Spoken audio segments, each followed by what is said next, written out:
Hey, welcome to New Diamond Hello, Life, Lynn. and welcome Beth and Andreas. Super nice you're here. Um, welcome. How are you? Thank you. Thanks for having us. Yeah, and Yeah. welcome to my little studio space. Yes, because where are we? We're close to Berlin, aren't we? Yes, we are actually now in Berlin, but close to the city border to like Brandenburg. So this is actually our flat where I have my little home studio. How You nice. know already Andreas' studio. It's a bit Exactly. Yeah. bigger and maybe a bit more equipped. But There was not I thought there, it wa- would be there was nice to not like enough show space off for my little people. space as well. Yeah, you don't have enough space for people there. There's too much gear. You're a real gearhead, aren't you, Andreas? Like you love the synths, and I think you have 3 speaker sets. Things are coming and going, you know how it is. It's like I run the studio since 20 years now, and there's so many things coming and going, and it's always Yeah, change. yeah, exactly. Oh, it's nice. That's how a studio actually is supposed to be. You get new stuff, you sell some stuff. It's nice. So, yeah, for the people at home, we have Beth Lydi and Andreas Henneberg. They create awesome tech house, techno, how you want to call it. It's awesome. I just listened to the album that you've made during lockdown, and the new tracks on Snowy. It's nice. You guys keep the vibe alive. It's so nice to hear these sounds. It reminds me a lot of the Christian Burkhardt stuff that I used to play as well. It's like, it's super bouncy, and sometimes it's dirty. And you have like this saying, ice cold electronic music, it says on Snowy. Yeah, Yeah, it's exactly. like boom. Yeah, yeah. Yeah, there you go. Something. The shirts. Yeah, you have merch and stuff. Yeah, we're going to talk about sample packs later on. So, everybody that's watching, we have a bunch of people watching on the different platforms. So you could be on Twitch or YouTube or Facebook. Feel free to join in and ask questions later on. Or if you just want to shout something, that's also good. We're going to be online for a while. We're going to maybe have a look in a little project, like something new that the Bet's working on. So that's cool. And how you've been holding up during this lockdown? Because I know, yeah, you're very close to Berlin, so you probably had a lot of nights that you've played. How's life been? Because we just discussed, I've been in Berlin 2019, and we haven't seen each other since. It could be even, like 2 years almost. Yeah, it's weird. It kind of almost feels like, oh, no, 2020 didn't happen. I mean, the beginning was great. We had a fantastic start to last year. We were like in South America and like the States and everything, touring, playing a bit. And then we got back like end of March from Hawaii. No, we came back No, I think 8th of March, and Yeah. March 10 was lockdown. Yeah. So we had the coronavirus in Hawaii already, said hi. Yeah. And then, The year started like this. It kind of went like. Yeah. Yeah. Actually, even in Berlin, there was not so much going on. There was some little things and here and there, a small party, but like you can't compare it to anything before. No. We were actually quite lucky that we got to play a bit of like festivals and stuff last year as well. Like very Corona conform, none of these like pandemic Yeah. rage things. What they Yeah, call because it. Berlin was pretty open, right? In the summer, there were some party. They have a lot of open air. They had going on. Because in Holland, Restrictions. Everybody with like masks and keeping distance and stuff like that. So Yeah. actually during the summer it felt like a little bit less yeah, depressing. yeah, You can yeah, a say bit it less like that. depressing. Yeah, it's like a half rave or a half lockdown. Yeah, exactly. A half lockdown nowadays. Yeah, I just saw a meme today from somebody that says I now had more lockdowns than relationships. It's just funny. Oh, that's hilarious. Oh. Yeah, so it is what it is. We have to roll with it. So what you've been doing, making music, and because you obviously have Snowy, which is your platform, right? I actually didn't know it was you. You have shirts, you have sample packs. There's so much. It's like a whole web shop. Yeah. I mean, we are, I like to sell also the music via my own shop or via the Snowy shop, because a of course, we support the big platforms, but also not. Yeah. you Yeah. know, Yeah. what, Yeah. what I'm talking about. Yeah. Yeah, I don't want to sound like DJ Sneak, but you know, the man has a the man has Exactly, we are points. still That's at so the big funny. platforms, but Yeah, you know, actually, to be honest, I give a shit on Beatport charts or something like this. So Yeah. what we do is we sell the music on our own platform for just €1 per track, yeah, and even 2 weeks before you can get it at all the other platforms. yeah, So yeah, So you still like end up giving the artists more than you do through the bigger platforms. And I Yeah. also feel it's like a nice way to get like a little bit closer to the people out Yeah. there. You kind of take away this like whole step of being like in a big shop platform, Yeah. and it's a bit more anonymous. yeah, Kind of. yeah. You know, if you get lost in the digits, you know, you get lost on the track sources and all the online platforms. Yeah, somebody's saying the screen is flashing. So, do you mean my screen or the whole stream? Let's see. we see your stream is flashing. Your screen My screen is with pretty. your light, right? Yeah, I think it's this guy. Maybe I should be a bit more like, yeah, it's this light actually. Maybe I can do. I don't know if that's it. Let us know, because then we can do something about it, guys. We And can arrange. if there's something with the sound, just let us know so we can improve. I'll be sitting a bit like this in the dark. I hope it's not flashy and like this. But yeah, looks good to me, says James. Okay, great. So we have pro screen and okay, cool. Anyway, so let's listen to some of your music. I have Windy Pipes, I have Better, I have Checkboxes, and Get Your Strange On. Which one should we do first? Ooh, are we getting the choice, or are you asking the people out there? You're getting the choice. Well, Windy Pipes. yeah, first. we can do Windy Pipes. Windy Pipes. Okie dokie. This is Beth Lydi. Windy Pipes.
Busted.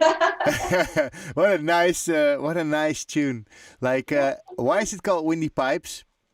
So actually it was a little bit because the main synth, it's the preset is called like, I don't know, Aboriginal something. And like, I don't know, it reminded me kind of a little bit of Windy Pipes. Yeah, nice. big windy pipe. Cool artwork. So I love the way like the main leads like being modulated constantly. It's really nice. So yeah, I hear also when I was listening to the whole album yesterday from Andreas and the tracks you make, there's a lot of sound design going on, which I really enjoy. Also the mix down is really wide, and you can hear stuff going left there. It's awesome to listen to. You know. Thank you. It's Actually, yeah. Basically, the whole album is made with 3 synthesizers. That's it. wow. Maybe 4. It's not that much. And is it all analog, or do you also use samples? I also use samples, yes. Yeah. I'm sampling a lot by myself, and but I mean the synth work is not sampled. No, that's That's like when it comes to grooves or little tweaks here and there. That's also sampled. So you could say like the grooves are basically mostly samples, but you also have you have the Yomox, right? You have a Yomox. The Yomox and the electron samples, and sometimes, especially with the Yomox, some drum rolls or snare rolls are from that machine as well. Right? Yeah, nice. And if I switch to like the site here, you have like you made a sample pack, right, during lockdown, or was it already before? I made a sample pack before for Systematic, like Mark Romboy's Systematic Sounds. Label. That was a huge sample pack, like 5 years ago. Yeah.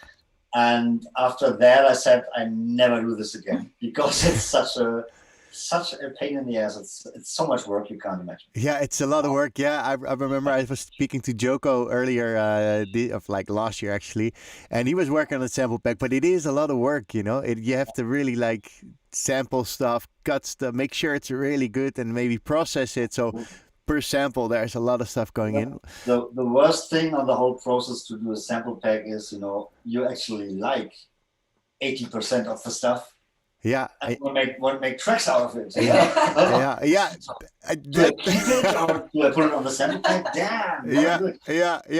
You're giving it away. You're giving away your things basically. Well, actually, you made 32 bass loops, 26 clap loops, 29 effects loops, 31 hi-hat loops, 21 kick loops, 30 percussion loops, and 29 synth loops. And that must be a lot of work. And guys, for $10 a piece, this is a good purchase. So people, go to the website of snowymusic.com and get some of these samples. If you're there's a pre-listening as well. Yeah, so that you can hear what you get before you buy it. Yeah, there's a whole thing, and all these pictures, man. Wow, I have the same Nordlied actually. It's like the Nordlied 2. Yeah, that was actually one of my first synths back in the days in 1999 or something. Wow. Yeah, 1998. Yeah. Virtual analog synth, right? It's not like a real analog synth, but it sounds really nice with the filter. It sounds really nice, and you have like 4 outputs. You can layer up to 4 sounds basically, so you can make a whole song with this one synth. With A, B, C, and D, and you can have it like send out to different, like every output is mono. You could do like 4 outputs. You have basically 4 synths in one, which is pretty nice. Yeah. You layer everything into one. It's nice. Yeah, I like it. Yeah, and I see a Moog. Is it a Voyager? Yeah, I think the Voyager and the Sub 37. Yeah, nice. Yeah, and you have the Electron with this with these faders below from FaderFox. Is that from FaderFox controller that's controlling? No, that's a guy here close to lives in Berlin. I know him since 20 years, and he's like sitting in his basement, and puzzling these platines and putting everything. No, they are actually custom made. Yeah. I think I asked you last time, right? I think I asked you when I was there also. Yeah. It's so nice to see all this stuff. Yeah, it's great, and I used to play live with these octa tracks, but without a fader pack or something, like a bit more control. yeah, If you know the Electron machines, yeah, the user interface itself is always a bit yeah, like yeah, complicated or yeah. not really good usability for live Yeah, stuff. yeah, So, you do have the shift bank option, so you can make it totally crazy and then do shift bank, and it jumps all the way back to your setting. But that's the only thing. It needs faders basically. That I think that's why people actually choose the TR8S, for instance, because it has faders. It's easy for live. But if you have faders for the Electron stuff, you can actually, do a lot with it live as performance wise as well. Also, when I play live, I have like loops of like 10-15 second loops in there, so it's like more like a live mixing thing. Yeah, like throwing it out and then so they were even selling them for a while, but I'm not sure if they do it anymore. Yeah, they sold a few of them. They tried to have a cooperation with Electron, but Electron was not really interested. Okay. So they made like 50 of them or something like this, or 100 maybe. Yeah, I think they've been. But cool. they're sold out. Yeah. Oh, it's too bad that these ideas not getting the big audience, because I think a lot of people would love to have such a controller for it, Yeah. And on the I think that's lazy. They could sell much more. yeah, I would. Stuff to do. Yeah. But well, it looks nice though. Have a nice look on them. And what did you do? Do you stream? You also have a podcast yourself, right? I saw the Snowy podcast. What are you doing?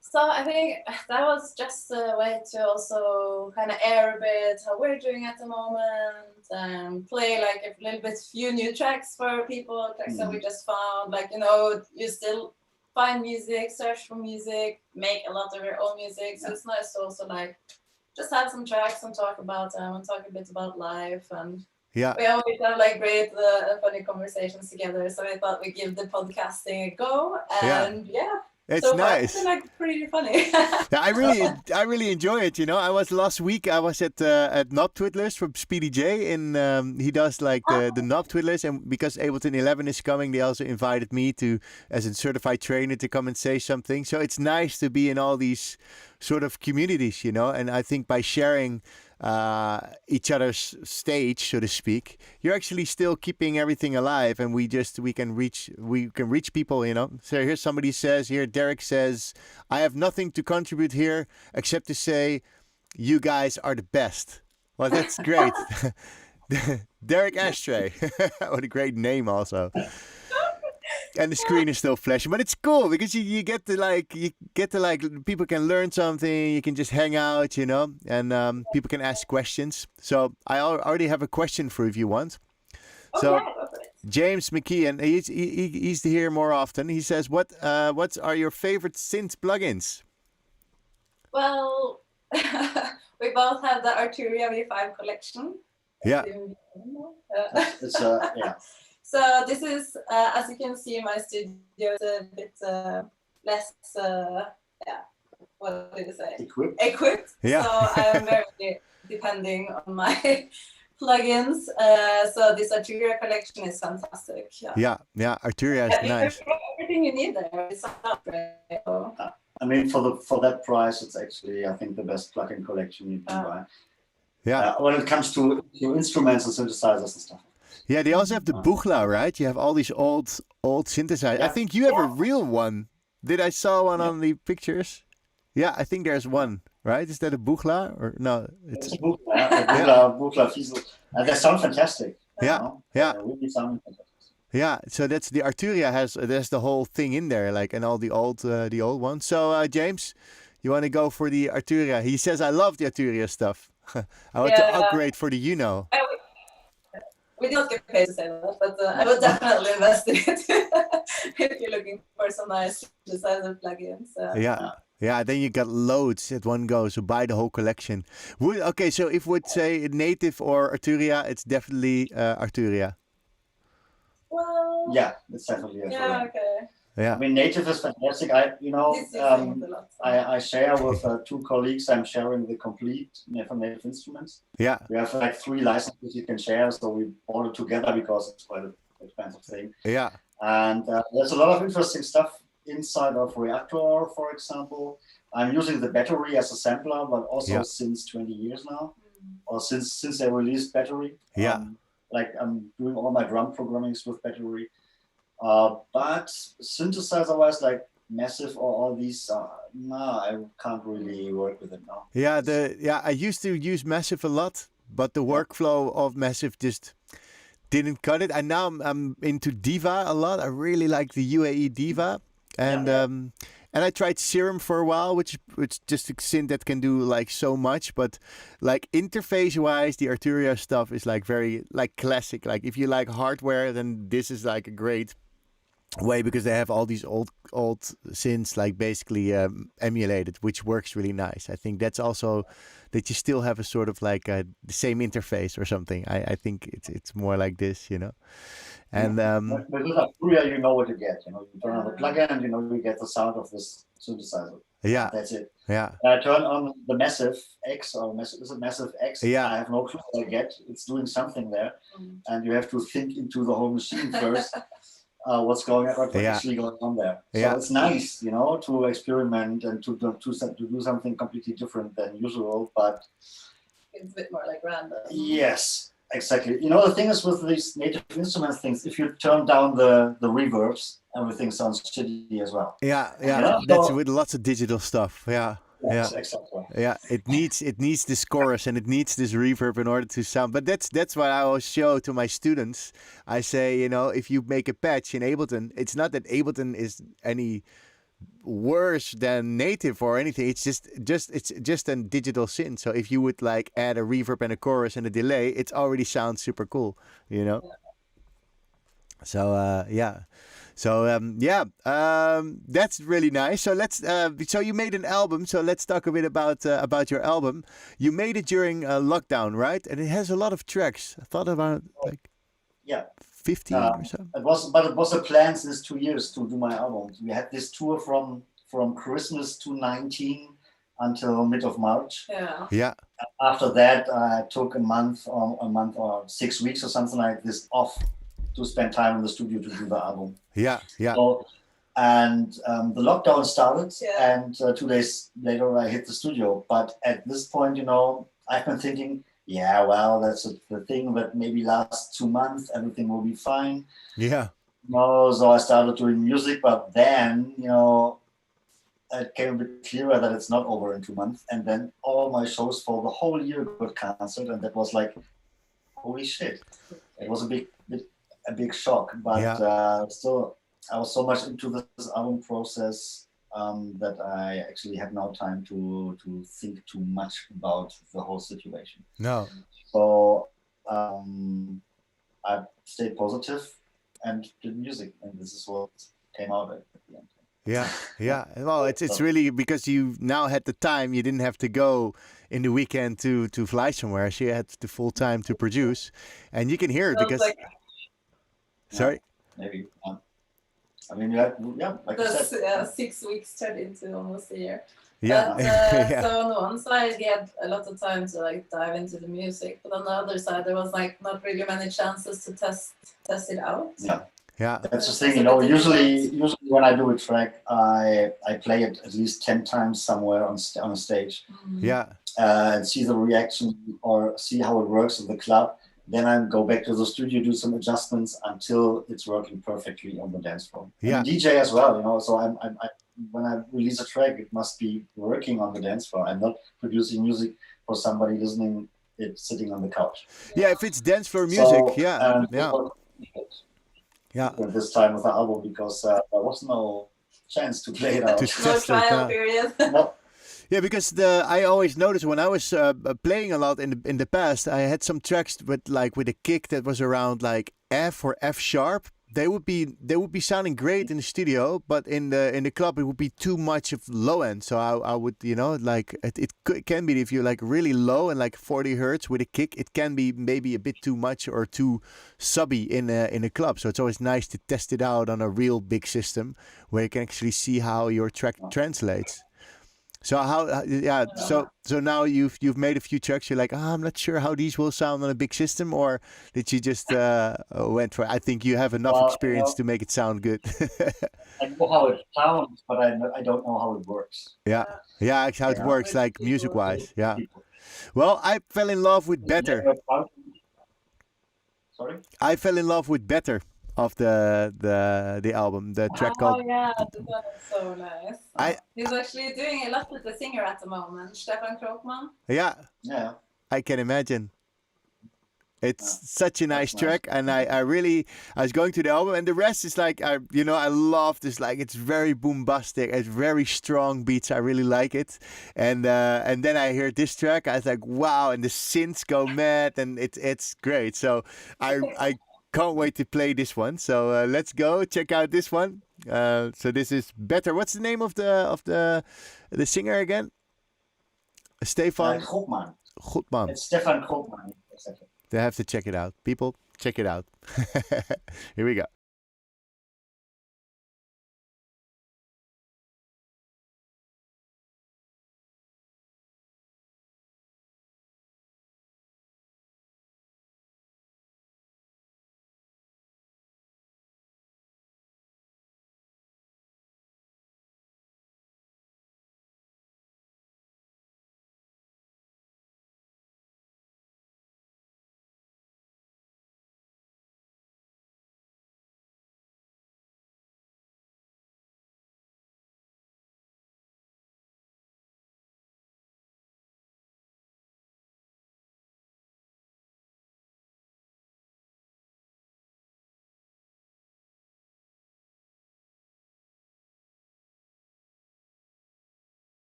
What a super nice tune. It's really That's actually the album version because somebody asked, Yeah. There's a single version of this as well, a bit more fall to the floor and more clubby, yeah. but this version is the version on the album directly. Ah, nice. I really like the break beat and this tuk, this like sort of like, what is it, a rim shot, or can you call it a rim snare? kind of, Yeah, it's amazing. I was yesterday. It was late. I just had a student. It was like think we texted, I think 11:30 or 12, and I was just sitting going through the tracks in the album, and so this one came, and it really sounds also very Berlin to me, or so. It gets Really? the whole, yeah, it really, I don't know, it just reminds me of nights I had, or mornings rather, like in Kater or Wilde Renate, and so, you know, you get this like, I don't know, it's a very German sound, you know, I really like it. Yeah, it's my favorite from the album, actually, you know.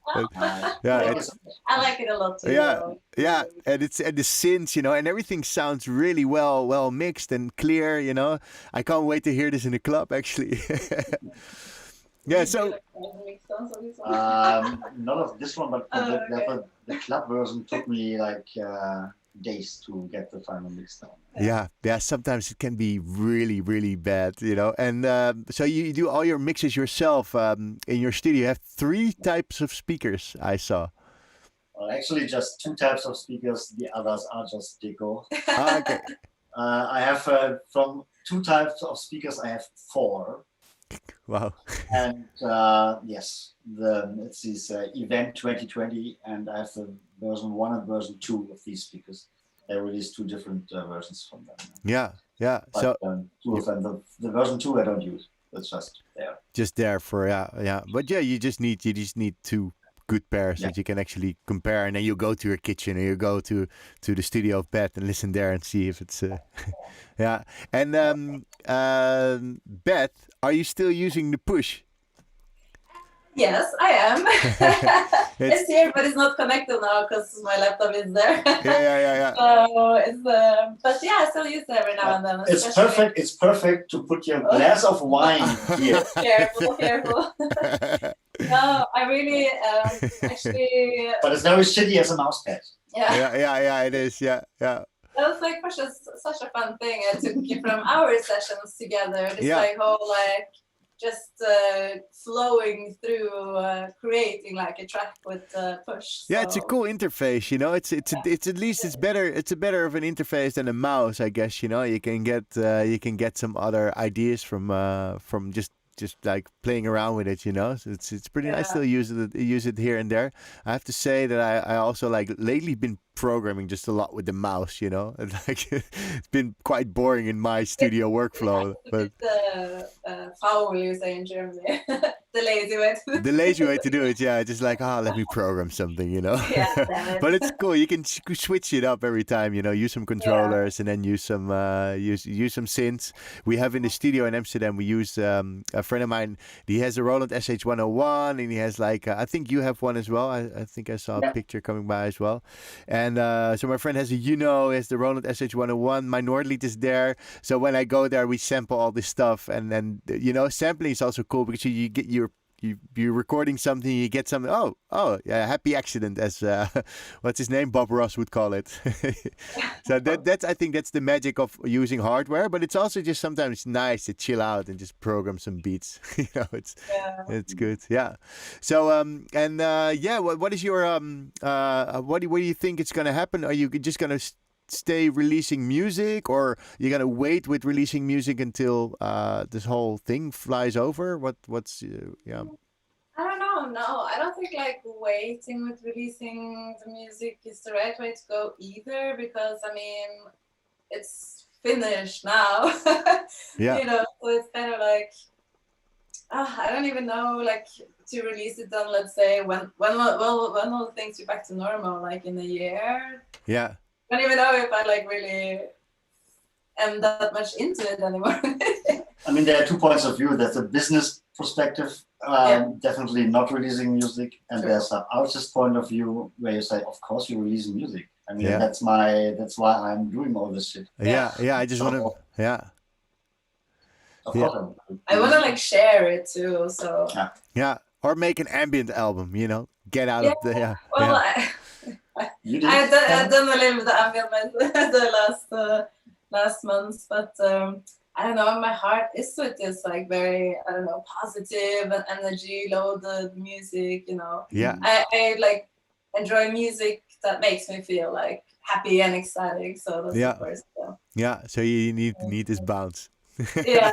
yeah, yeah. You also been doing some live streams where I saw you play together, which was fun actually. And there was one guy who was like changing his outfits all the time. So these are two good friends of us, Kevin and Hutch. They're from the States. So he's been also DJing for ages. Yeah. It's like a pretty famous one from San Francisco. Yes. And his girlfriend, who also like had her actually world debut at these streams. So I've been giving her a little bit of like DJ lessons and stuff like that. And we've been just like jamming a bit together. Yeah. So it was so fun to have like this like 4-way streaming session. Yeah.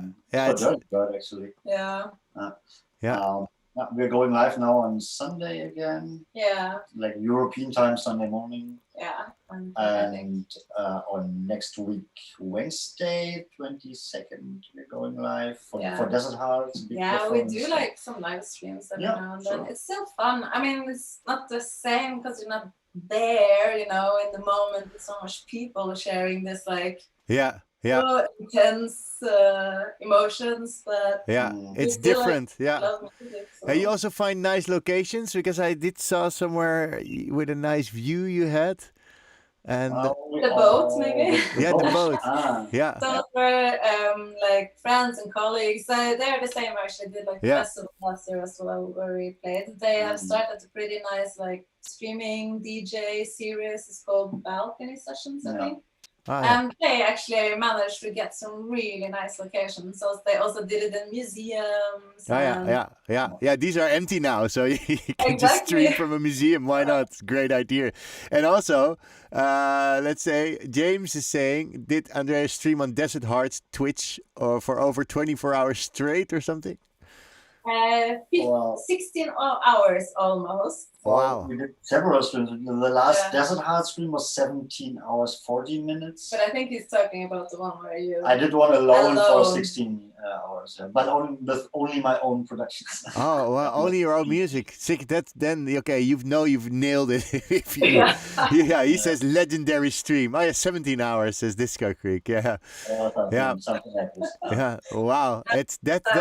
We did some streams here, me and my roommate Duncan Anders, and we did. I think from 4 in the afternoon till somewhere at night, like 3 o'clock at night. But it wasn't 17 hours, you know. I think we didn't even get to 12, but it was long enough. You know, my knees hurt at some point.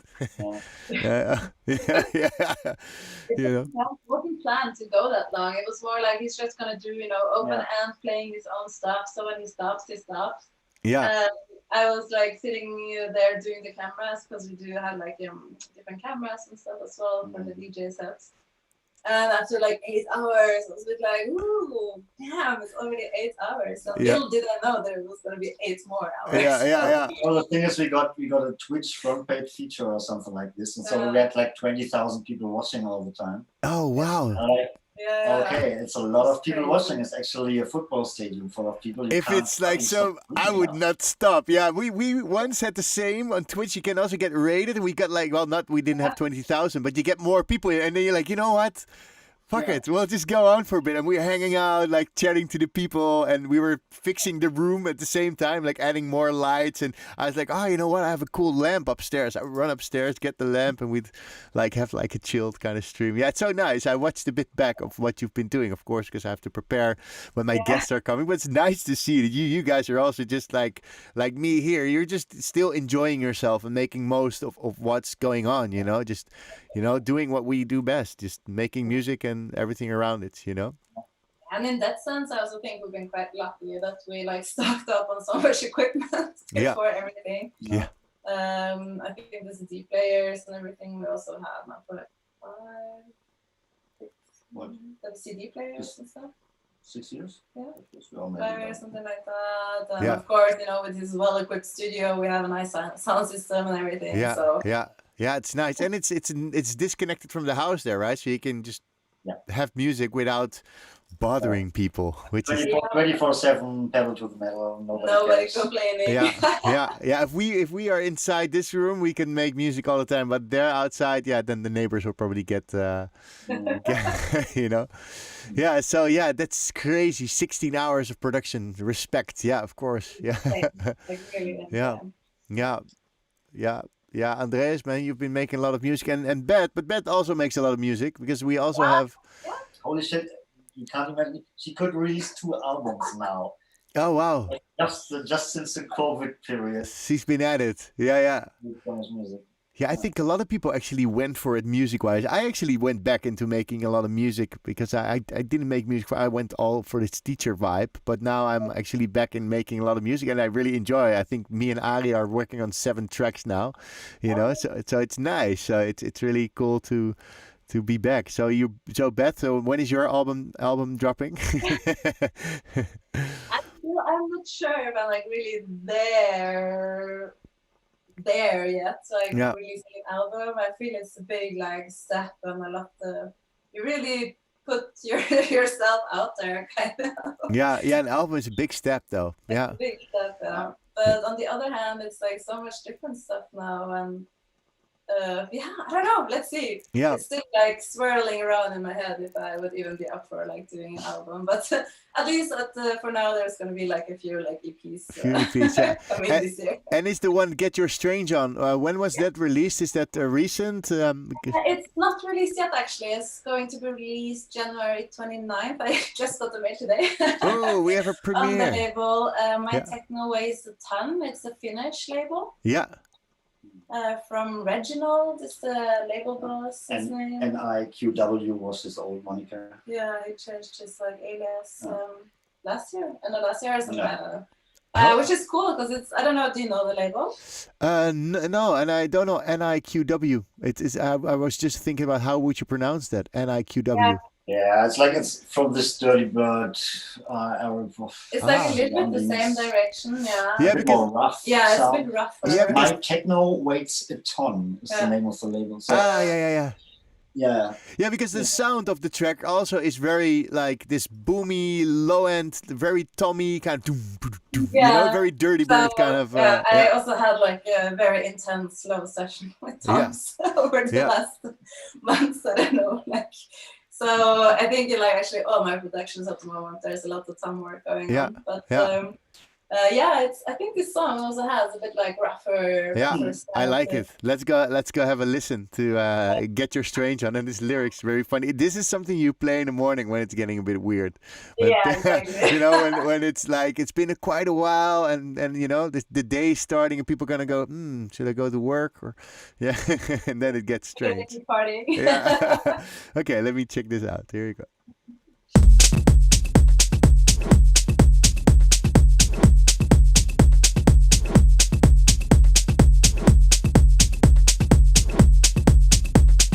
Things about to get strange in this party.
What a banger. And also like the compilation is called Weight Loss. Yeah. And it's like my techno weighs a ton, which is funny. Yeah. Yeah, and these sounds, are these like toms that like tune tune tune tune? Is that like toms like sort of modulated or like pitch bend? YouTube, yeah. Yeah, very interesting. Super cool track. So it's gonna be released in 2 weeks or so, or In 2 weeks, and I'm already super excited. It's actually been done for quite some time. So I played it, I think, almost all my live streams also for the last year. yeah.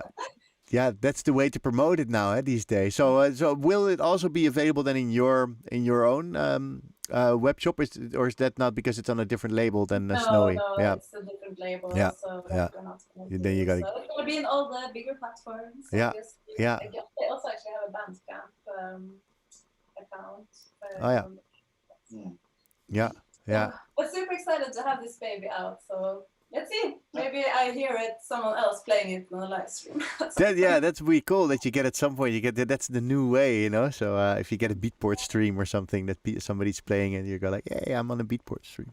Yeah, exactly. We already played the hell out of it. Yeah, Yeah. yeah, for Yeah. sure. Yeah, and are you working on something now which you can share? Maybe do you have because we did a screen share. Maybe that works.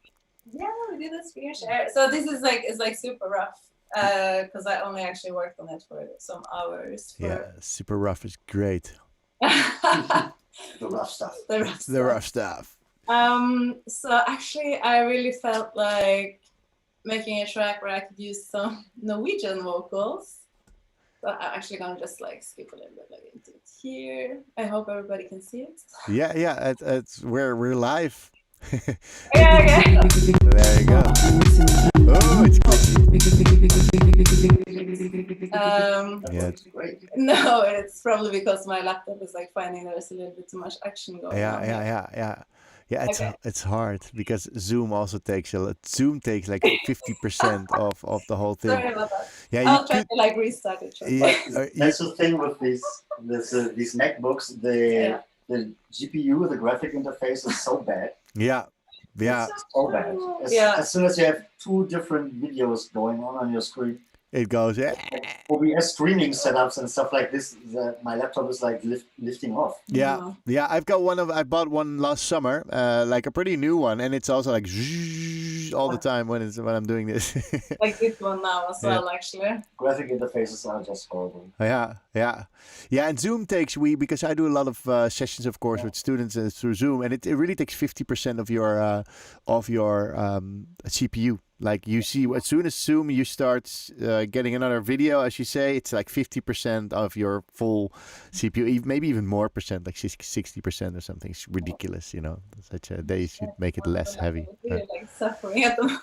Yeah, or you could freeze some tracks. That also works because if you have plugins like Arturia going on, they might be a bit CPU heavy if they have a lot of voices. Yeah. Yeah, so people, if you're watching, we still have like a bunch of people on the different platforms. If you're on Twitch or Facebook or in the Lessons in Live group or wherever you are, if you have a question for Beth or Andreas about production or whatever about the sample pack, you can just shout. We're in studio mode. So. Okay, I can do it again. No. Do you have anything on the master? If you have, what does your master chain look like? Is there something on there? I think it's really the computer. I mean, Yes. everything is I like have Yeah. lifting now. That's too bad. Sorry about that. Yeah, actually, Andreas has like I'm working on my Mac laptop, so it's not the best. Yeah. It's a 2012 Pro. Yeah. Pro, so it's a bit older. Yeah, time for an upgrade. As soon as it opens up again and you get a bit of certainty with money, you might want to get like a really proper new laptop, which works. Because I bought this new one and it's super fast and it's I'm really happy with it, you know. And I had one that was I think 6 or 7 years old. So I had one that was 2012, I think 2013, something like this. Yeah, same they're here. pretty like decent machines for sure, but I think it's like getting close to its. Yeah, the plugins go on. It's hard for the computer to for the computer to catch up with the new technologies. The programs demand more and more space. You get a new synth with like 16 oscillators and 16 voices per oscillator. Yeah, then it's one patch of Diva. If you can stack, because I'm learning the synth now, and you can stack the voices per oscillator, and it's if you put it to the max, it's like and it. Yeah. So one patch, yeah.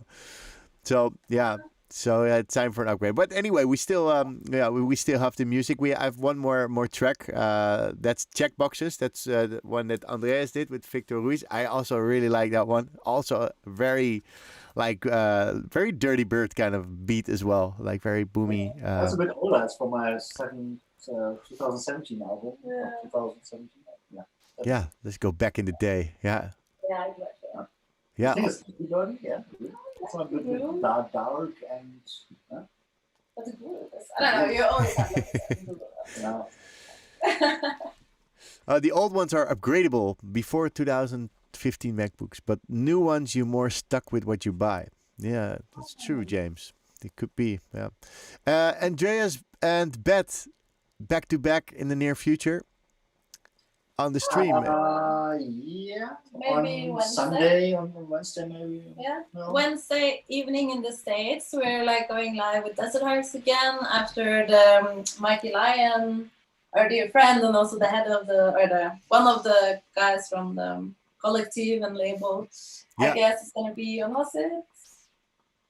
6. It's European time, 9 a.m. We are starting. Yeah. So It was Thursday morning. Thursday morning, so Yeah. Wednesday night in the States. yeah. Oh wow. So that's great. Desert Hearts, it's called.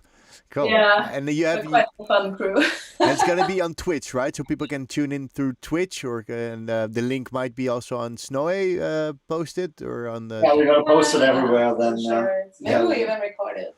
We'll see. Yeah. Yeah, and put it online. Put a link to the. Yeah, with Twitch you can make like these clips, but with I don't know. Yeah, if you record it, you can put it anywhere. You can put it on YouTube, not maybe because of the music, or you should just play own well, production. it's mostly unreleased stuff. Anyway. Yeah. So you can just play anything, basically. Yeah. That's pretty cool. Yeah. So streaming is the way to go, now at the moment. And for making music, do you do projects together? Is there like a Beth and Andreas EP? Well, we made some tracks during the pandemic, but we didn't sign them yet. No, so, they're like pretty fresh. Like 2 are a bit more techno, and actually we just made one. It was like last week, which is quite like. There, I would say like probably a bit like Dirty Birdie, maybe. We're gonna send this one to Dirty Birdie. Yeah, I see. So but it's too fresh to play now. Yeah. Dirty Birdie, which is a great way. Hey, how's this track? Yeah, it's a bit Dirty Birdie. Oh yeah, that one. yeah, it's so nice. Yeah, so yeah, and maybe we could instead of like going into the project, which is a shame it doesn't work, but maybe we can discuss a bit about workflow, because you mostly work in the box, or do you also sample a lot of stuff? How do you usually go about starting a track, a new idea? Me or you? Oh, yeah. Actually, I have like a few different ways of starting a new track. Usually, I try to start like with the groove, because finding like a nice groove, it automatically like leads you further to what should come next and what would like sound nice here. Yeah. But I don't know, sometimes I'm also like not really in the mood of just like making a groove. So I sit down and I play a little bit around with the synths until I find something where I'm like, ooh. Yeah, it's like, ooh, I want to make a track. Ooh, yeah, this is nice. And then I take it from there. So it's a bit like different ways of doing it. Yeah. But it always has to be like this inspired moment, if not. Yeah. I had it the other day, I was sitting here and I was like really like just killing myself for hours trying to make something work and nothing worked. And so you gotta also realize when it's just like not happening.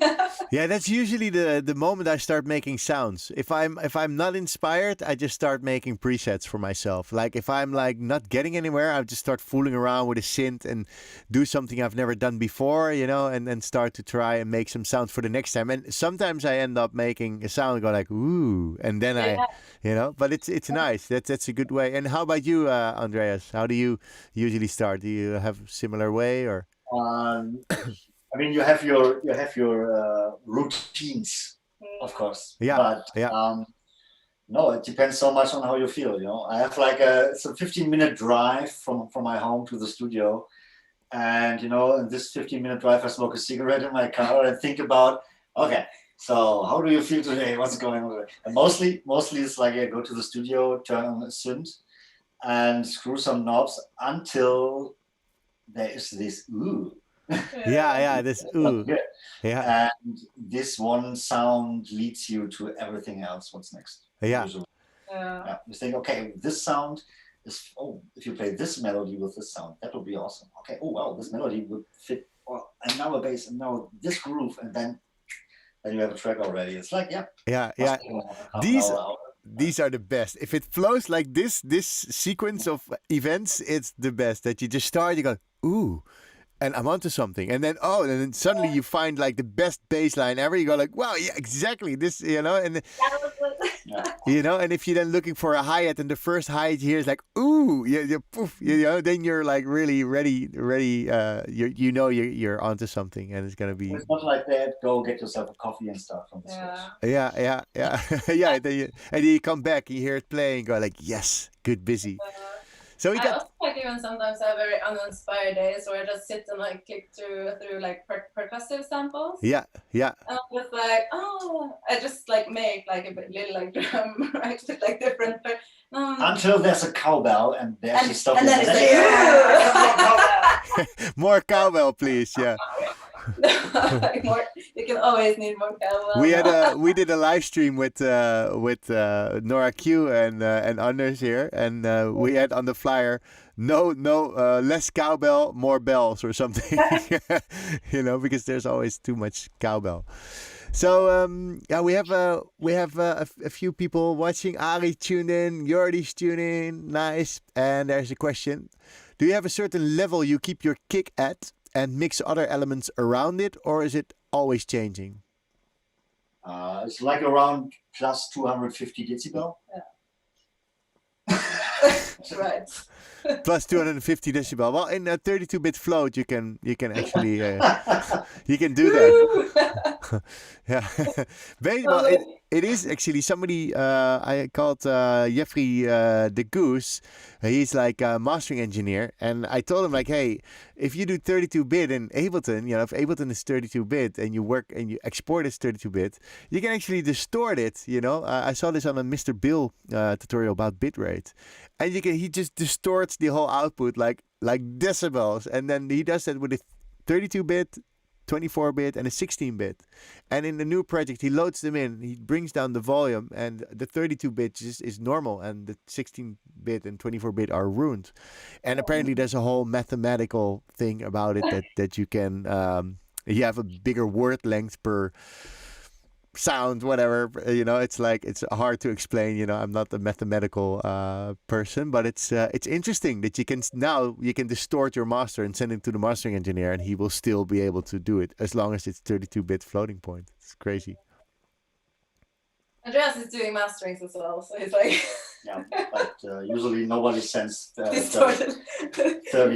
bit. Yeah. Usually, it's distorted. Please send me a new pre-master. Yeah, but do you request 32-bit always? No, 24. But why 24? Isn't that better to have 32? Because if the DAWs are operating in 32. No, 32 is also pretty okay. But usually, you shouldn't downsample anything or upsample anything. When you're producing a 24 bits and your sound card is set like to 24 bits or whatever, you should export it in this and send it out to this. Yeah. So, you shouldn't upsample or downsample anything. Yeah. So it depends on what your sound card is at, because Ableton just apparently, if I trust Mr. Bill, his tutorial, it's called 32-bit, and he loads in like a 16-bit sample into Ableton, and as soon as he just adds an EQ that does nothing, but as soon as adding the EQ, he has a bit like measurement device which actually sees that the bits it's being upsampled basically. So if Ableton does that, then exporting it on 24-bit would bring down the bit rate again. So I find it very confusing, all this mathematical stuff. So I always keep it in 32 now and just send off the master to the master. I send it 32-bit, which only the file size will be bigger, and but it's interesting. That's how you should. If you do 32 bits, you should export it as 32 bits and send it as 32 bits, and don't downsample it to 24, even if 24 is requested. Yeah. Because downsampling is the most dangerous thing. Yeah, but because then you can also get quantization errors, I presume, or like extra noise. Yeah. As well as Yeah. So James says, ha 200 plus 250 dB kick. Noted. If you aren't redlining, you aren't headlining. It has to be dark red. Yeah. It's like dark red, like that's almost black. Headlining, you aren't headlining. That's Yep. funny. That's a great one-liner, actually. Yeah. Yep. So okay, and are you guys using any UAD plugins for mixing? Any UAD? I mean, I only use UAD, and you're not. No. Yeah. Okay. Yeah, their difference has to be there. Some people swear with waves or Slate audio, and now there's also Antelope. Have you experience in this Antelope? Because a friend of mine actually today said, I might just go for the he was asking me questions about UAD, and then he said, I might go for Antelope. I said, whatever you feel comfortable with, man, just go out there and explore. But It's only for Macintosh. Yeah. Oh. Okay. Yeah, so it's not for Windows. No, it's not for Windows. Yeah. And my studio is still Windows based since ever, and I'm a Mac guy, but I'm not in the studio. Never ever would ever happen. But I also don't work with Ableton, so it's like it's not working. Yeah, it's like Ableton and Mac, and like Cubase and Windows. Yeah. Well, I started on Cubase, like I started on Fast Tracker 2, but Holy shit! Yes. What? Yeah. Me too. Where you have to press space bar and then you could put in your notes. It was I was 15, so I didn't really get it. But I moved to Cubase on like a very old computer, like my dad's old. This 286, like 286 Pentium or something. Like I had my first Cubase with like a manual, and I had the MC303 and Roland DX3P. It was such a journey, and I had to read the manual to read. You didn't have a tutorial, like automation on you have to. No, there was no automation. That came like beginning 2000, 2003 or 4. There was automation. Yeah. Before that, it was just MIDI notes control changes. Stuff like this. The control changes 74 and 71. I had to send some MIDI information. It was still sort of like automation. You would like draw a line, and but like controller 74 and 71 was cut off in resonance, I believe. So I had to ask the guy at work. So did you start with Fast Tracker as well? I started with Fast Tracker and switched as well, like you, to Cubase with the first version. I had Cubase on Atari already. There was no PC. Oh yeah. And then my cousin gave me a 468 or something like this. Then it was the first version I bought actually from Cubase. Cubase 1.8 or 2 point something. I have no clue. It's ages ago. Like way before my time. Really 20 years ago. And since then I'm with Cubase. I'm just upgrading. Yeah. I never changed now. You have a friend in Turkey, Hakan. He also produces in Cubase, and he just puts on a loop, and he just works so fast. He's got all shortcuts, and it's basically like his Ableton. Basically, he doesn't have session view, but it looks like he's got it. Yeah. Yeah. You have to be used to it. That's Yeah. it. So whatever DAW you use, when you're used to it and you know what you're doing, Yeah. you can use everything. Yeah. And did you try Reason at all, or Propeller Head stuff and No, Cakewalk? not at all. I Yeah. had it. I put Reason on my computer once, and put it via rewire to my Cubase, Yeah. because I liked this internal sampler Yeah. from Reason once. Yeah. It was pretty interesting, but not interesting enough to keep it. So Yeah, giggly. Yeah. I also I used Reason for a while, and then I also rewired it because I liked the Dr. Rex. I think the drum thing and the combinator was really nice, and just that you could turn it around and put the cables. But it also sounded really clean or something. It's a very very digital kind of vibe. Yeah. So yeah, it's cool to go down the history. I also used I think it was called Rubber Duck, like a program I had back in the days. You had all these different like DAWs, and I tried Logic for a while, but I came to Ableton and I never looked back actually. Yeah. it was super interesting Yeah. and super funny. I mean, no, I never really had much to do with Ableton until I met Betty, and she was so much into Ableton, and from sitting together next to each other and trying to get the software a bit, because it's like it's still a music program, but it's pretty different to Cubase or Logic or Pro Tools. Yeah. The whole workflow and At everything. least, yeah, exactly. And lots of things make sense, but Yeah. still, like 50% of the whole software doesn't make any sense to me. I still don't get it. Well, we can book a lesson. Yeah, exactly.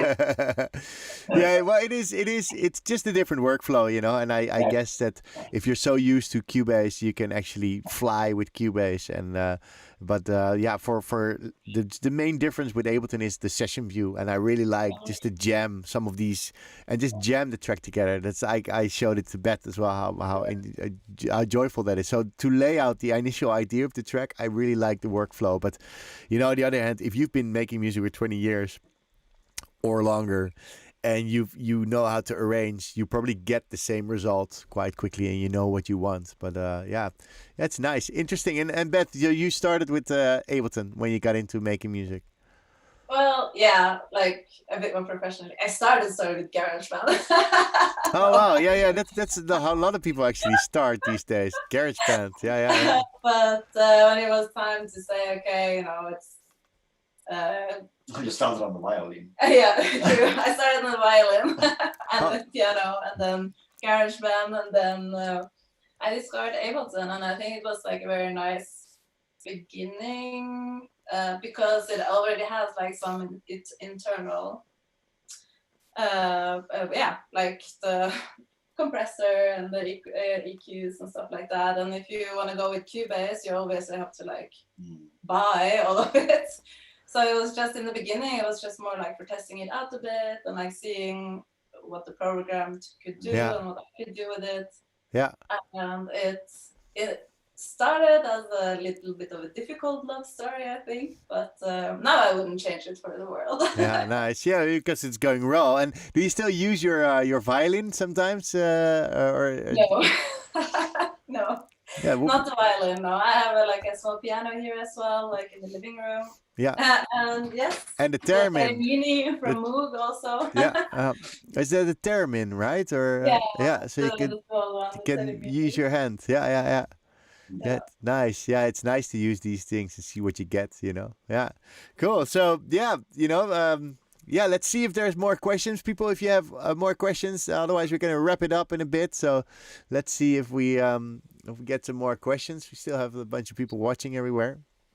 How's it going with you? What's up with your lessons in life? Are you doing a lot of workshops right now, or is it a bit less to COVID, or are you doing online workshops? What are you doing? Yeah, I'm doing online workshops. So basically, when the Corona thing hit, I thought, why not just invest in a website and start doing my own school online, because all the schools were closing. So I thought, I'm not going to go to school soon, and I thought I'm going to go online. I'm going to do it myself. I had some classes for lessons in in Live in Rotterdam that I was doing, and I thought I'm going to take everything online, take the same concept, rewrite the whole curriculum from like 5 weeks to 8 weeks, and start my own school. And now I have students from Miami to Toronto to Kuwait, Australia, everywhere, from artists that are more DJs that want to get in producing to beginners. Everything. It's crazy. And I started streaming, and I'm just inviting my friends to come inside the stream, and we chat about making music, which is great. Yeah. Yeah. So yeah, Lessons in Live is really it's right. It's nice. Every week I get guests, and I get inspired, and the people get inspired. Some people say, "Oh, you're my radio." On the Wednesday evening, I just love to listen, and you're a bit my radio. My students watch it. And that's a bit how it goes. I have so now I have you guys. Next week I have the girl. Like 5% of all the money that I make with Lessons in Life goes to the Amazon in Brazil, to the forest, basically reforestation. Sorry. Jeff Bezos? No, yeah, no. Not that Amazon. No, not that Amazon. No, I wouldn't dare. No, to the Amazon forest in Brazil. And next week I have the girl that's actually doing that. She's in the jungle of Brazil working, and she's going to tell us all about the project. So that's where the money for my master classes are going. And the week after I have a guy that produced a track on the album of Drake, which is totally different, but it's really interesting to hear his story. And yeah, this is what I do. Then I have Sydney Charles. I think Joko's coming back in the show. So I'm getting all kinds of artists here, and it's nice to just hang out and talk about music, and have a chat and just chill out and have people ask questions. So we have a new one. Let's see. Andreas, any more plans for live instruments plus synth? Well, we are planning a lot of orchestra shows, yeah. Yeah, like what you did with the Mannheim Orchestra. Yeah. Yeah. I mean, 2021 there have been a lot of shows planned, but we have to cancel everything. Last year too. Last year, 2020. Sorry, 2020 was a lot of shows been planned, but we had to cancel everything. Yeah. Postpone. So, we have some shows for 2021 now, but I mean, one was planned for April. I think it's not going to happen.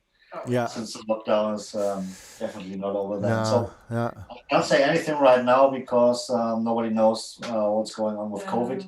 Yeah. But there is a lot of stuff planned. Yeah. And we also wrote some songs from my last album for the orchestras. So we already have the scores and everything. Yeah.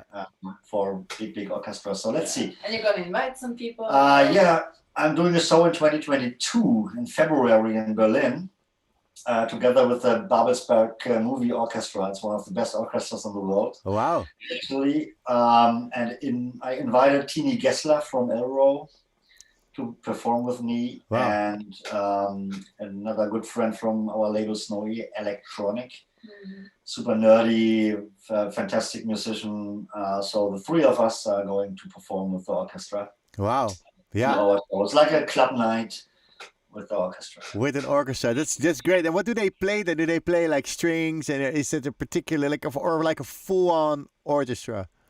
It's a full-on orchestra. We are like 80 people on stage. Wow, that's a lot of preparing. Also, that's going to be great. I need to get tickets. We bring our own drummer who's playing all the grooves. Getting the samples from us. We bring our own piano player. Yeah. And the rest is like 75 people orchestra. You should actually check out the drummer. He's insane. He has a few videos online of how he does this spider technique. Yeah. Okay. Like his name is Sticks on Speed. Yeah. He's crazy. What's his name? Sticks on Speed. Yeah. There's like chicks on speed, but then the sticks on speed. Exactly. That's the craziest drummer. He's writing books about drumming. He wrote the drummer Bible like I don't know 8 years ago or something like this.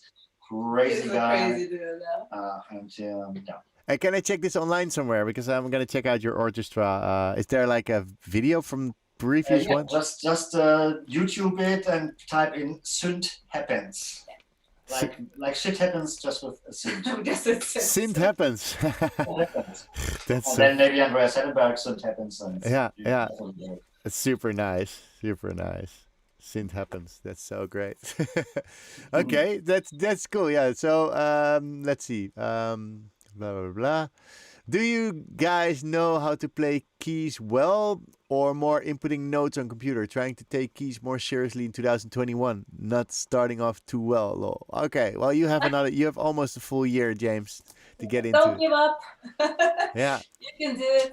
I can play it like I would say like medium well, but I also still take like vocal classes, and with there we also use keys a lot. So Yeah. it's a work always like work in progress. You can always get better, and it is important, Yeah. for the music, so you can learn a bit about the tones and Yeah, like everything. upgrade the formula. I had my first singing lesson just before the lockdown here started in, I think, end of November, beginning of December. I had my first singing lesson, and it was really I had to play with I had to sing with the I had to sing with it, and it was pretty cool. And then I sang a song of Jack Johnson, which was funny, and but I was really shy. I noticed it's weird to sing in front of somebody. So, It's but super weird to see. it did like trigger me to like, yeah, I just want to upgrade my hearing skills, but apparently I could sing a bit. So, and what about you, Andreas? Are you a singer?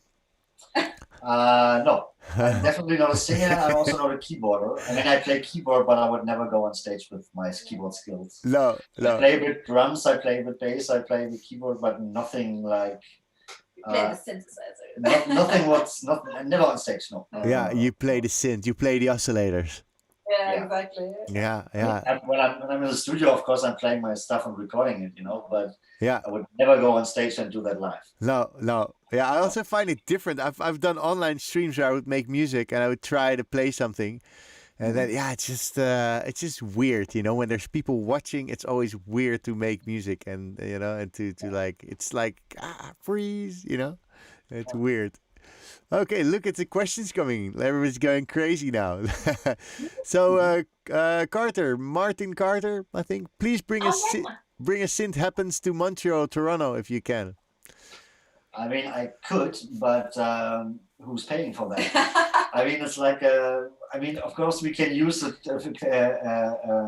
a concert hall and an orchestra in Toronto, but it's a huge effort. It's a huge crew. Yeah. The thing is, the biggest problem in bringing this show to somewhere else is usually a concert or opera house is not equipped with a sound system. Yeah. So you have to put a big sound system in an opera house. You have to stand like you need 80 or 90 microphones. You need a mixing desk somewhere in this opera house with 120 channels. Yeah. And you have to get this, all this. And then you have to travel. It's like it's a 150K equipment thing addition. to make it happen. Yeah. And then you have you sell maybe 1,000 tickets. It's like it it's has not to be that like easy. funded. Yeah. It has to be like funded and everything. So it's not What that sound easy system? to Do you bring your own sound system, or like not your own, but do you work with like L Acoustic or a D&B Audio or? It really depends. Yeah. It really depends. Some houses already have some sound systems, so we just make them bigger. Or Yeah. it really does. We have a tech rider. It's like I guess 18 sites tech rider. I can imagine. Wow, what a project! How does this came about? Synth happens. Do you just sit on the couch like not shit, but synth happens. Let's do some crazy concert all over the world. With how does this come about? This idea? I have no clue. I just it came to my mind. I was like, hey, that's funny. But the whole project. The whole project, not the name. Okay. Yeah. The whole project was like, well, there's a lady here in Germany. She's a doctor, and she wrote, I guess, in 1994 or something. She wrote the first doctor thesis about electronic dance music, about techno. Oh wow!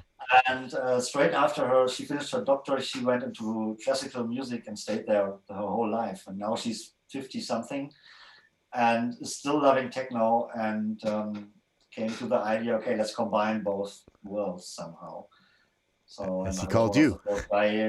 Who said, "Yeah, come on, Let's do this." yeah. That's great. I bet like the city that you're doing it also likes these kind of projects. That cities that where you do that stuff. They it's like a cool event. It's cultural. It's classic and electronic. Sure, It is. But it's. I mean, if I had known before how much work it is, Well, I don't know if I would do it again, but now I'm so much into it. It's like, of course you're doing it.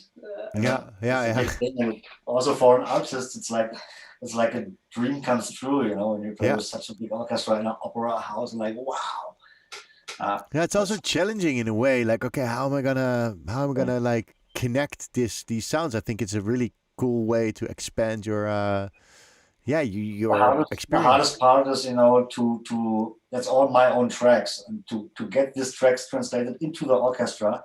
Yeah, But at the end, I want that they still sound like my tracks, yeah, yeah, So, and not like, hey, this is Beethoven with some beats. yeah, yeah, yeah, yeah, yeah, yeah. It should sound like my track, Yeah. and Yeah. not completely different. And that's the hardest part, actually. Yeah, yeah, Very to not a good person. Yeah. to make it convincing, like to make it not like, okay, just bunch of flutes and a brace and yeah, okay, it's but I don't hear what it is. But if it still translate to what it is, and it's then it's a great. That's a new challenge. I think it's great. And you have to keep every musician busy on stage. Yeah. If you have a musician not playing for a minute, he's leaving the stage. Yeah, yeah. They want to be busy. They want to be playing something. Yeah, yeah. So yeah, it's different though with the electronic music, I guess. Yeah. All right. So okay. So didn't you sing the Nirvana vocals in your track though? Not Nirvana, Beth Loser, was it? Yeah, and Waiting in the Weeds. And Waiting in the Weeds, but that's Yeah. the Eagles, actually. Yeah. Yes, I'm singing from time to time, but I have the full control about the effect chain behind my vocals. Yeah. So- You catch it. Yeah, you can use Melodyne or something. Yeah. And Andreas, after years of DJing, producing, do you have any ear issues from loud environments constantly? Do you wear earplugs while DJing in loud clubs now? What? What? Eh? Oh, well, yeah, of course, but nothing serious. Yeah. What? Yes. Yet. No, actually, I'm pretty happy. I have fantastic ears. Yeah. But I'm pretty sure when I don't know, retiring, I'm gonna have problems. We've Sometimes tinnitus. Yeah, we've been talking about getting these what are they called again? These ones that you can put in your ear where you can filter out like different like frequencies and stuff like that. Yeah. Yeah. So we've been wanting to do this now for 4 years. Oh. So we're working on it. slowly Yeah. and steadily. Hey, these things Not are. when it's loud, but I'm also a bit careful Yeah. because I'm doing mastering and mixing, and I really need my ears. Yeah. I've been wearing earplugs since. Wow, Yep. I think it's already been like 13 years or so. When it was introduced, I was like, oh, that's pretty smart, But I'm working I was working in a nightclub behind the bar and DJing, and then and I was planning a big career in music, of course. So I felt like I'm going to be surrounded not as a professional, but also as a lover. I'm going to be in music a lot, so I have them for a long time. I even did a test recently, and I have a small dip.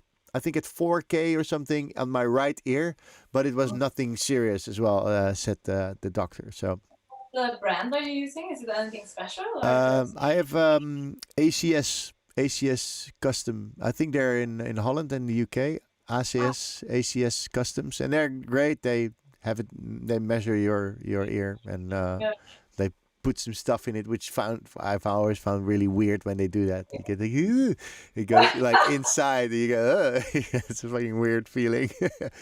So yeah, but anybody out there that's also, if you're planning to have a career, but also if you're planning to have kids and you want to still hear your kids after a successful musical career, I would definitely advise to get earplugs, or just to watch it. If you're in a club, don't stand near the speaker and stay there like for hours and hours, chewing your tongue off. That's Front left. Yeah. front left. Yeah, see, that's they say that everywhere. Front left. See you front left. Let's see. The universe sent him to make synth happens for all the people who were in concert marching band. That's cool. Missed you guys with New Year's. Oh, but I can't see who this is because this comes through a group that I'm streaming in. So it's a closed group. So I don't know.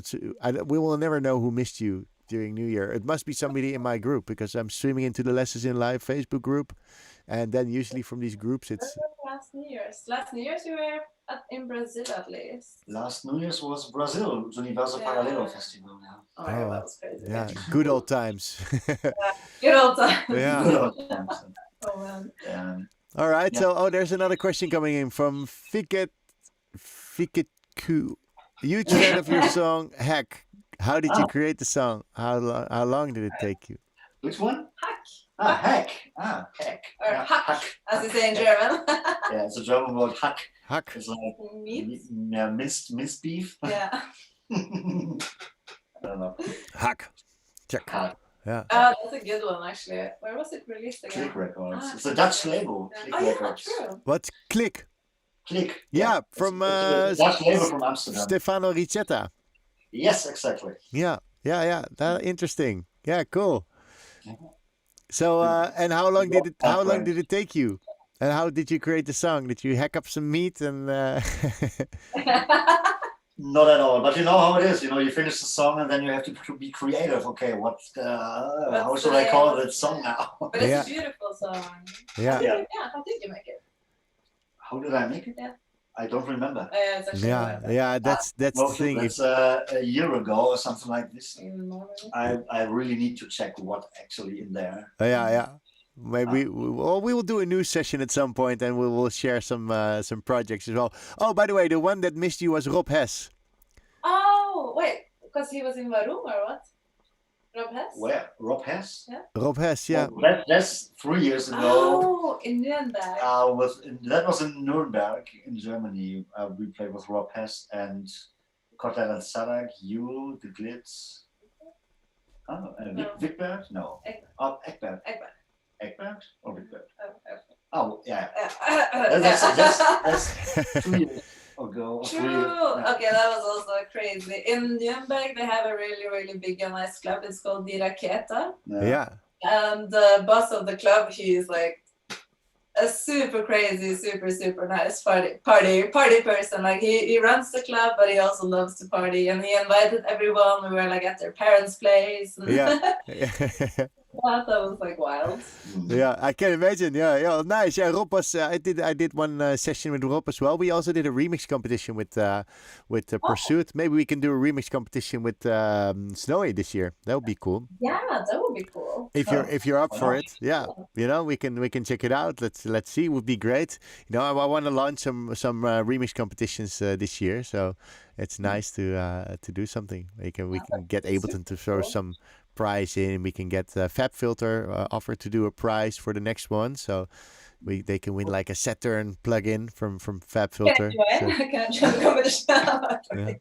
Yeah, let's see. Yeah. Maybe don't you make plugins that they can win? Next step is to make your own plugin, like a Snowy plugin. Oh, yeah. That would be something. Have you ever gone into plugin making, Andreas? Do you seem like a type that tried it? Well, I have no clue when I should do this. Yeah. No, true. True. I've tried to make I actually for my certification I had to make a device in Max for Life, and I did, but it takes a long time, and you have to learn these objects. It really takes. It's really a whole world on itself. You know, I like to make tracks and not plugins, but I can imagine. What kind of plugin did you make?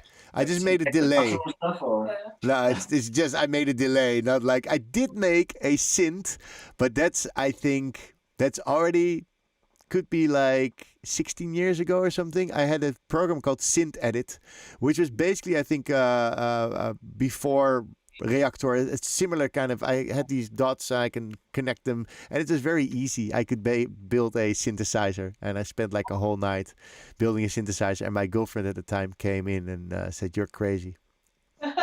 Yeah, cheers. I also just built a synthesizer. Cheers. He got one in his.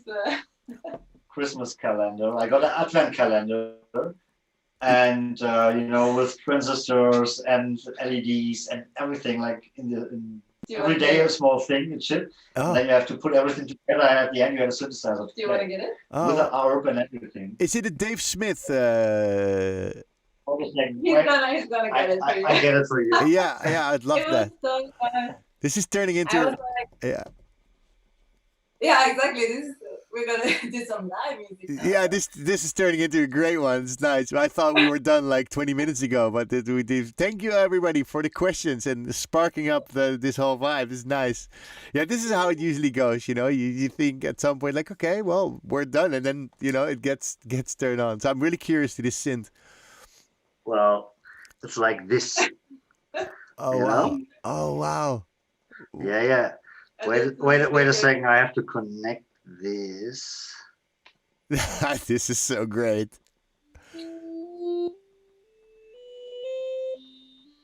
Yeah. Come on. What the fuck are you doing now? Wait, it should be so.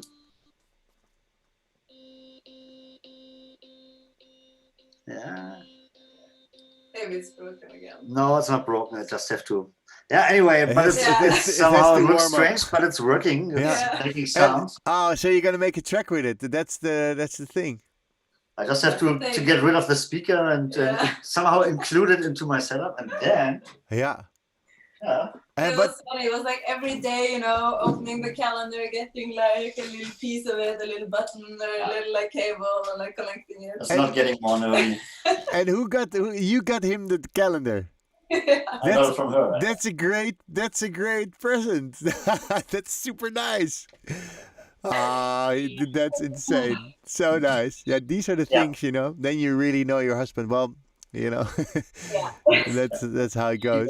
You got licorice. I got licorice, so he obviously A knows me licorice quite well. calendar. So. Yeah. So you give each other calendars.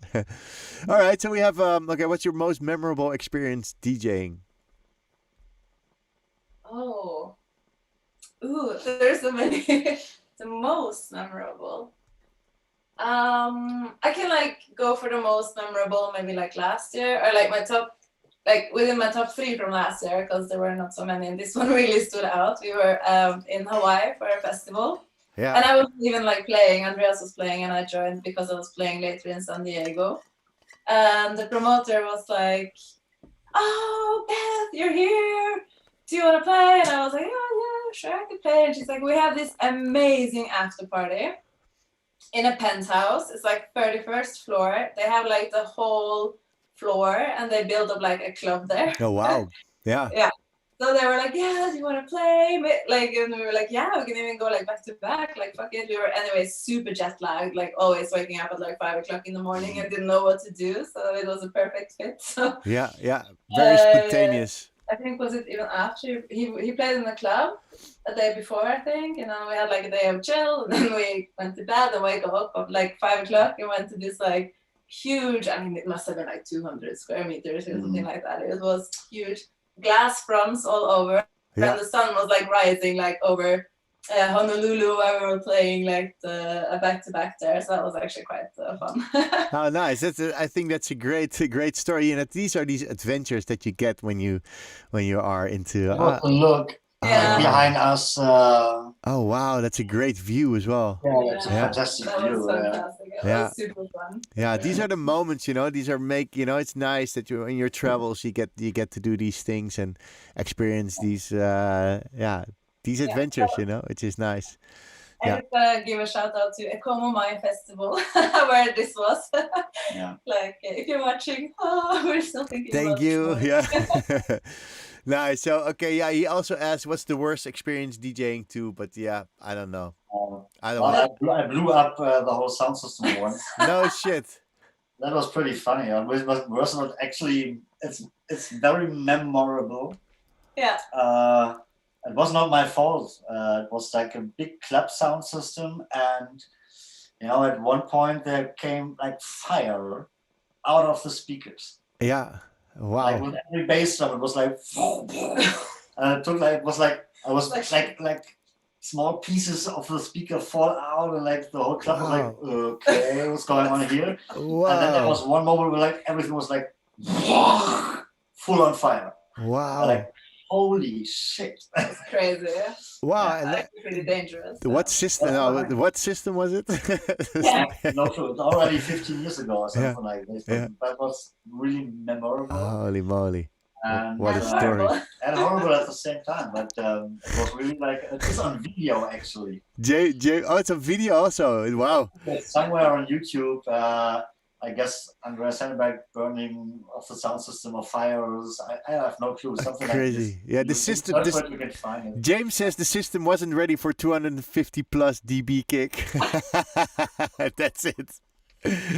Well done. Okay, so there's a student of mine. I can't see the name. It says Facebook user because it's coming from my Lessons in Live group. Right now, I'm part of Camiel's Ableton beginner course. What is your advice for beginners like me? For a beginner like me, I think it must be Johannes. I think it's Johannes because he said when I read I would never give technical advices. No. I would just leave it here. It's the best hobby in the world. Yeah, exactly. Like always continue. You'll have good days and bad days. What like helped me also a lot in the beginning. I said this also before in like another live stream. That I like have a track that I use as a point of reference, you know, like how does it sound? How is everything like sounding in comparison to each other? How's like the song build up? Like what are like the aspects that I need to like learn to make my song sound like that? So Yeah. that was like good. Always doing like an A/B listening, like Yeah. does it sound good? Does it sound shitty? Like Yeah. hi-hat, kick, whatever, like you can always like, How does it compare to other tracks, and what are the elements, and which elements I need to improve in order? You know, is my kick good enough? And yeah. Cool.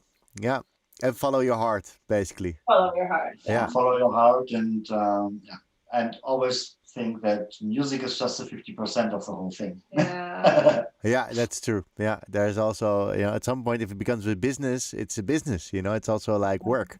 Sometimes you have to do stuff that you know, maybe it's not just only making music. You also, you know, need to like work on your the rest of the stuff. You know, you have to chat with people and do stuff. Yeah, but it's nice. Just I think if you follow your heart.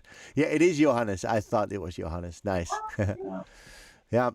James also has some. It's the best hobby in the world. Yeah, it's fantastic. I think it's a biggest privilege if you're able to earn some money with it. And I mean, there are not so many hobbies where you can actually earn money with it. True.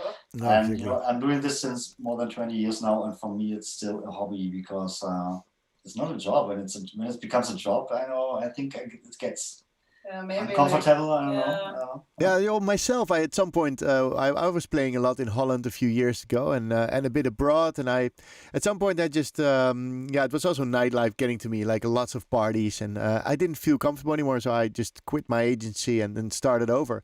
Got a normal job for 2 years, and then went from there back into starting a school. Now I have a school and I make music. You know, so there's always a way. If you want to be busy with music, or if you just love it so bad that you know, I started also like 23 years ago with Fast Tracker, and I'm still doing it. I'm still loving every Ableton update or any like a new synth being released, whatever. I just like this stuff, and you know, if you love it, you'll be busy with it, and if you don't like it, you're probably going to do something else because you're sane. You know, if you don't love it, you're not going to stay in. I think it's actually like pretty healthy as well to kind of be like a bit involved with music. And I just read like a quote the other day, I forgot to say it, but someone said like, I really think like every person should really try to make a track once, because it like does something with you as well. Like you learn a lot about yourself, of course, and your like internal processes. I think so, creativity. How creative are you? You know. Yeah. So, I think so either too. you paint or you do something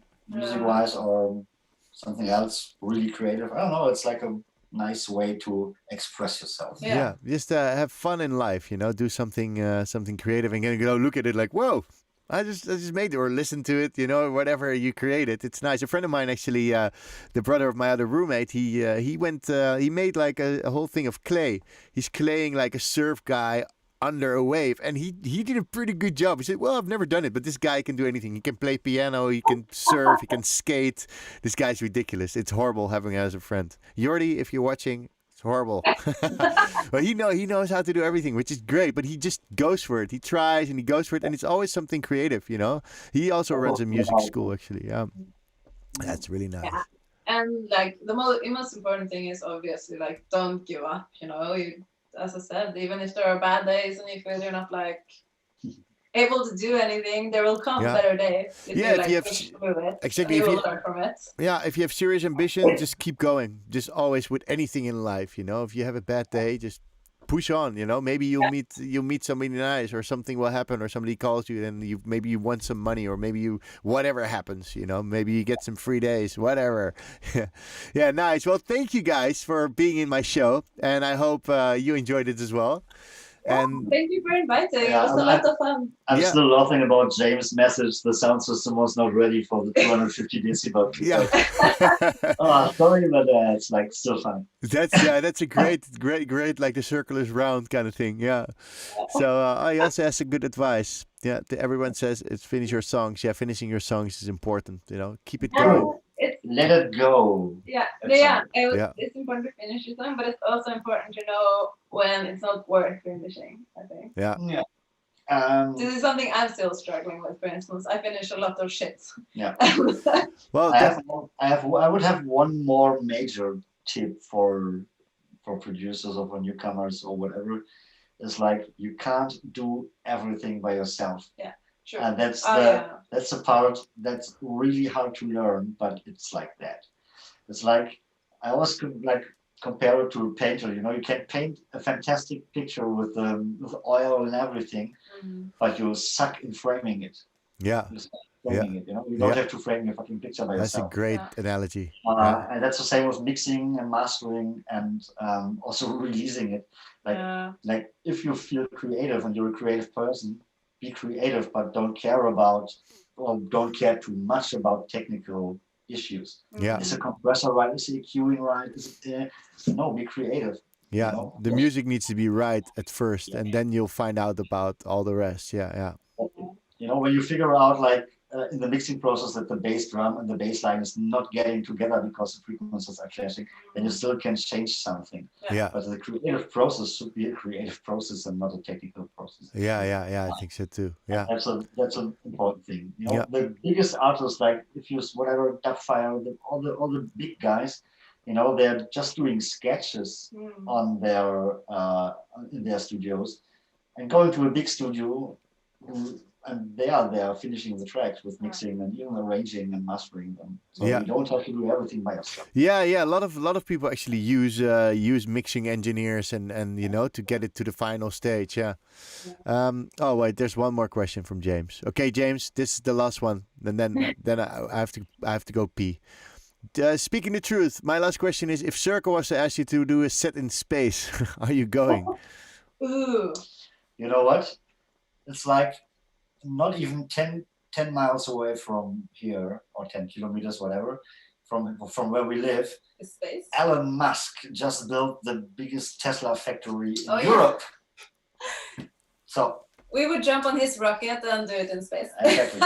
So, and the guy who built the controller for Electron, this Electron fader pack for for your studio, yeah. He just went there for an interview, and he had his fucking interview with Elon. With Elon Musk, yeah. Oh wow. So we know a guy who knows Elon. So if he can maybe bring us in space, of course we would do a circle in space. Yeah. There you go.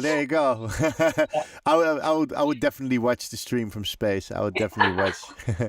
So yeah, now both of you, thank you so much for being in the show, and everybody that was watching, thank you so much for watching us. And if you want to see more episodes, check out youtube.com/lessonsinlife, and follow the weekly shows. Beth and Andreas are playing next Sunday, I believe, again on Snowy. Is it Snow? Yep. And follow them. And thank you for watching, and I'll see you next week, guys. Yo. Yeah.